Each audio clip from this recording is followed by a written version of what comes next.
Пайғамбарымыздың сүт анасына табысталуы. Сұлтанмен қауышқан әлем шат-шадман. Пенде атаулының көңілдеріне нұр себетін тұлғаның өз панасында болғаны үшін Арабстанның қуанышында шек жоқ. Жалғанда жалғыз рет болатын ғажайып оқиғаның куәсі болған Мекке мерекелік көңіл күйде. Әзірет Әминаның да көңілі жайланған. Торсық шеке ұлына қарап, жан-жарының қайғысын бір сәтке болса да ұмытқан. Болашаққа деген үміті арта түскен, бақытты басы айналған, алайда Әмина ана дара туған сәбиін бір апта ғана емізді. Арабтардың ежелден қалыптасқан әдеті бойынша нәресте сүт анаға табысталу керек. Мұхаммед саллаллаху алейхи саламның жақын туысы Әбу Лахабтың күңі Суайба осындай игі құрметке ие болды. Суайба ханым бұрын Әзірет Хамзаны да емізген. Сол себепті пайғамбарымыздың Хамзамен емшектес бауыр атануы себеп осында. Өзіне зәредей болса да жақсылық жасағанды ешқашан ұмытпайтын, қайтарымсыз қалдырмайтын, парыз бен қарызды тереңнен пайымдай білетін пайғамбарымыз бірнеше апта бауырына салған сүт анасы Суайбаны өмір бойы назарынан тыс қалдырған емес. Жиі барып жағдайын сұрап, көрген жерде илтипат көрсетіп, сый-сияпат жасаған. Міне, әлемнің мақтаны пайғамбарымыз қалыптастырған үлгілі мінез құлықтың негізгі көрігендігі еді. Опастық сатқындық атаулының ауылы пайғамбарымыздан алыс еді.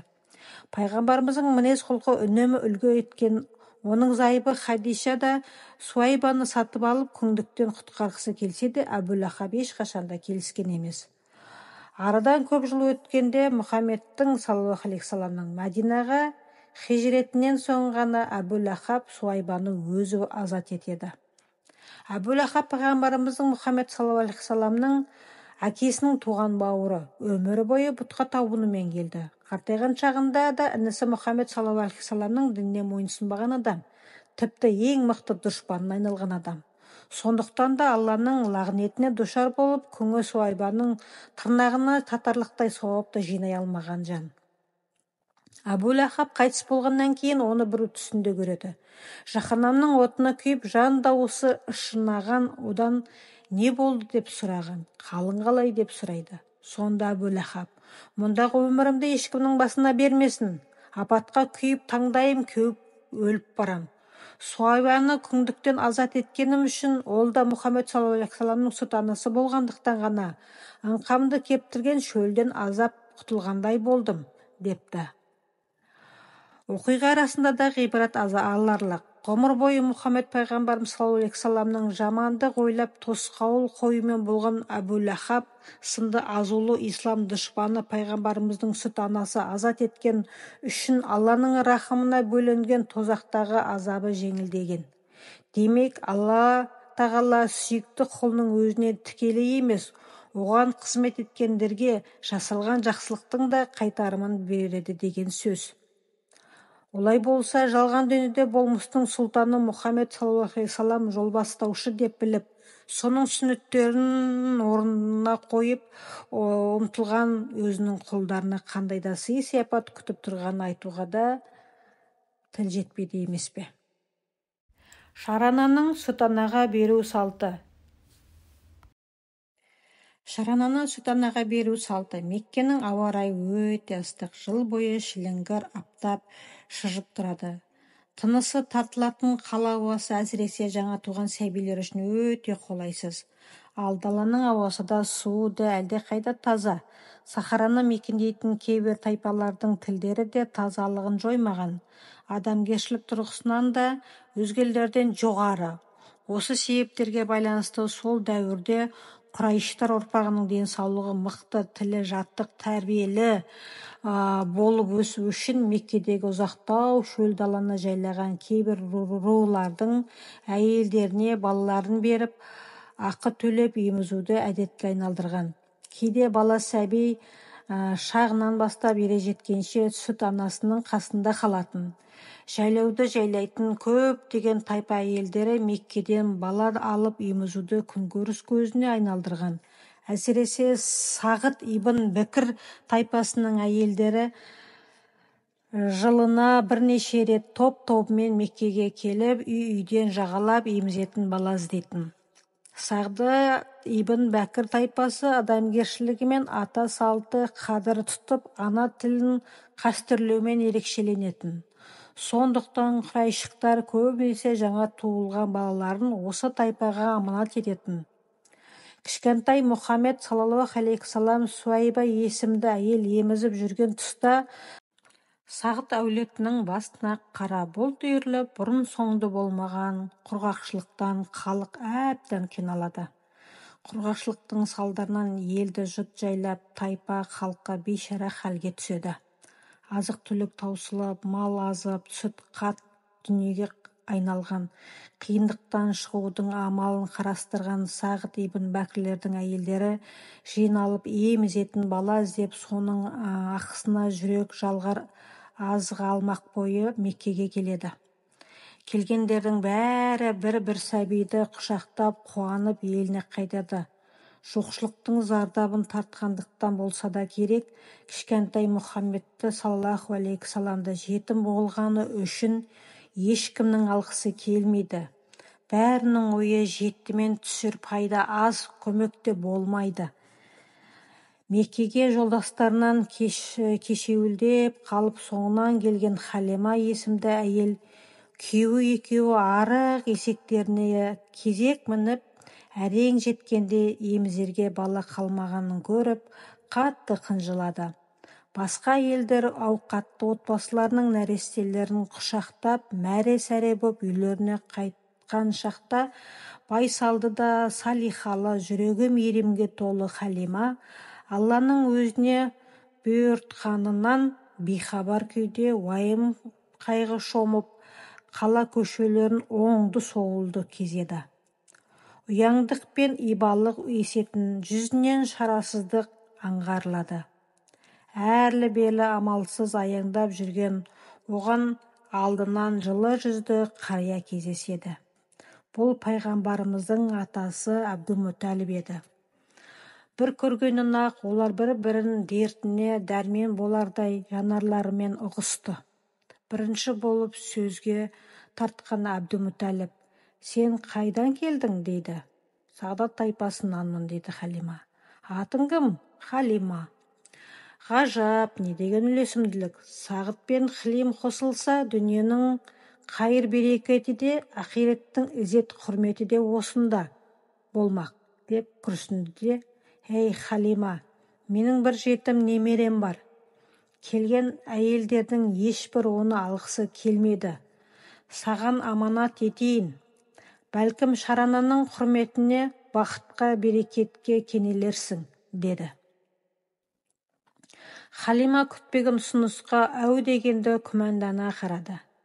Бірақ ауылына бос қайтқысы да келмеген. Сондықтан іштей ұсынысты қабылдаса да, күйеуімен ақылдаспақшы болған жайды жолдасына баяндап болып, «Мұнан басқа бала да жоқ, неге екенін қайдам, жетім де болса да бүйрегім осы балаға бұрып тұр, алайық» деді.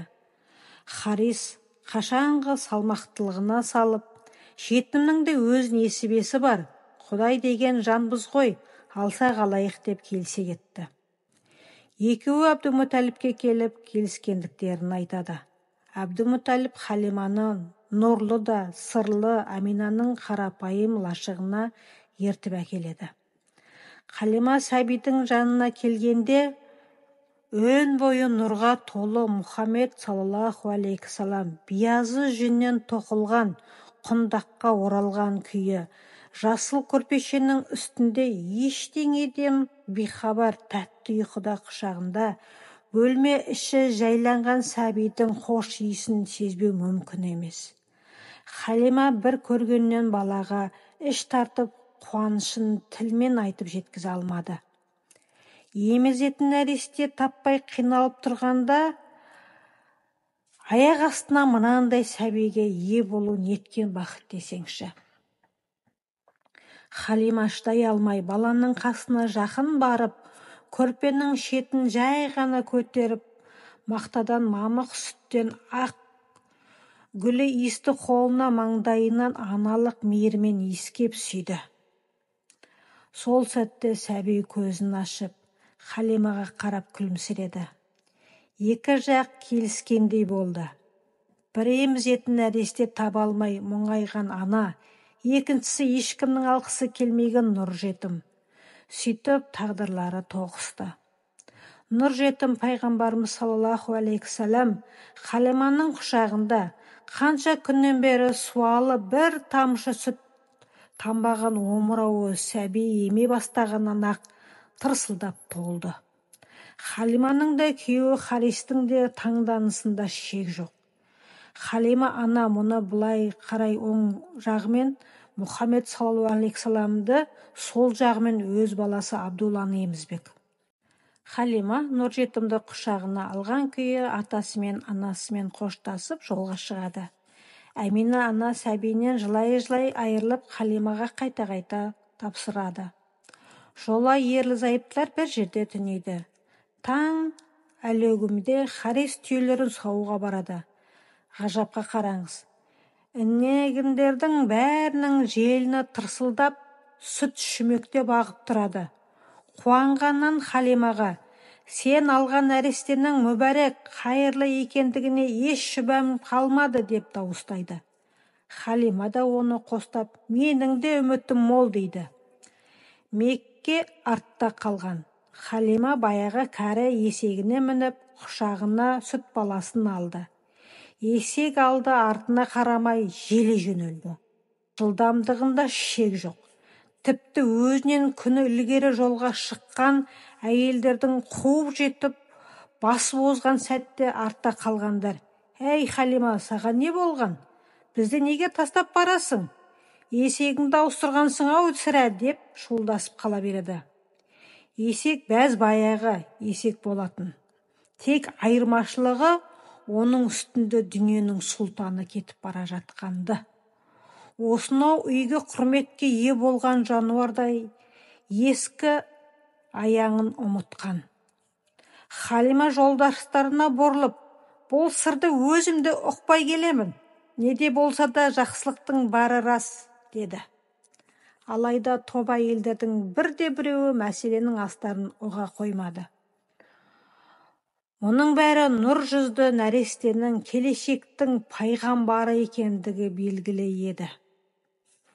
Жолда осындай түсініксіз жайттарды бастарынан кешірген Халима мен Харис ауылдарына келіп жетеді. Сол күннен бастап болашақ ғаламның рахым пайғамбары Сағат әулетінің ауылын мекендей бастайды. Ауылдың азған ахуалын тілмен айтып жеткізу мүмкін емес. Қайда қарасаңда көретінің құрғақшылық, құнары қашқан топырақ, аштан бұратылған халық, көтерем мал, суы тартылған құдық. Тек бір ғана шаңырақтың берекеті асып-тасып төгіліп жатты. Мұхаммедті саллаллаху алейхи вассалам әкелген күннен бастап Харистың дастарханы нанға, өрісі малға толды. Жануарлары жайылмен желіндері жер сызып қайтатын. Отбасының көңілі тоқ, уайымы жоқ. Өзгенің малы отауға шөп таба алмай ыңыршағы айналып тұрса, бұлардікі күннен күнге семіріп барады. Мұны көрген көрші көлем бақташыларын қарғап сіледі. Елдің малы семіздіктен жарылғалы тұр. Солардың барған жеріне қарай айдасаңдар қайтеді? Жоқ дей бергеннен бірдеңе шығама деп. Таңның атысы, күннің батысы, еңбектенгендіктеріне қарамастан бақташылардың да еңбегі еш тұзы сор. Қожайындайына қалай түсіндірсе де ештеңе шықпайтынын түсінген, үндемей құтылуды да жөн санайды. Алайда шопандар да, қожалары да Харистың малдарындағы өзгешілікті түсіне алмай әлек. Әлбетте мәселенің астарында көпке беймәлім сыр барды. Бұл себеп әзірге Халима мен оның күйеуінен басқа жұмбақ. Келіп сұрағандарға Халима: мұның өріске де, шөпке де еш қатысы жоқ. Береке Меккеден қайтқан шақта басталды. Бұл да ұлы Раббымның бергені болар. Біз бергенге береке деумен өмір сүріп жатқан жандармыз, деп қана қоятын. Бақташылар оның айтқандарының ештеңе түсінбеді. Дегенмен таңданыстары орынды еді. Барша әлемдердің иесі Алла тағала оның ең сүйікті пендесі Мұхаммедті саллаллаху алейхи саламның бауырларына басып ақ сүттін емізген үшін Халиманың үйіне береке, көңілдеріне мереке сыйлаған. Халима мен Харис мұны іштей түсінді. Нұр жүзді бүлдіршінге ерекше ілтипатпен қарады. Қараған жанның сұғынан сақтап, аялап бақты. Құрметті менің көрермендерім, видео ұнаса лайк басып, комментарий қалдырыңыздар. Және де менің каналыма тіркеліп, колокольчикті басып қойыңыздар. Алдағы уақытта Мұхаммед пайғамбарымыз саллаллаху алейхи саламның өмір баянын толығымен оқып айтып өтетін боламын. Соны жіберіп алмас үшін комментарий қалдырыңыздар және де колокольчикті басып қойыңыздар.